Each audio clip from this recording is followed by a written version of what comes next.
Energía que fluye hoy. Matlactli Wanjay Cuetzpalli, 13 lagartija. La lagartija es movimiento constante, nunca se detiene, siempre busca alimento y calor.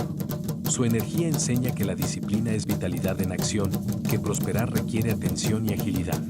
Hoy, el espíritu de la lagartija nos invita a no quedarnos inmóviles, a transformar cada instante en oportunidad de abundancia. Señora del día, Citlalcue. Citlalcue, manto de estrellas, extiende su resplandor como guía silenciosa. Ella enseña que la humildad es reconocer nuestra chispa en el vasto cielo y que la disciplina espiritual consiste en hallar armonía en lo pequeño y lo infinito. Su presencia recuerda que cada ser es parte del tejido cósmico.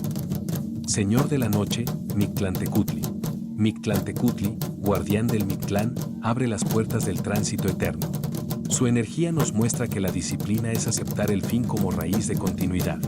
Él enseña que la muerte es semilla de memoria y que la serenidad ante lo que concluye nos conecta con lo eterno.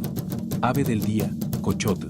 El Cochotl, vigilante, observa lo que otros no ven. Su silencio es enseñanza. La disciplina también es escuchar lo oculto y aprender de lo invisible. Su vuelo recuerda que la sabiduría se revela en la calma y que la claridad surge en la oscuridad. Ometeotl.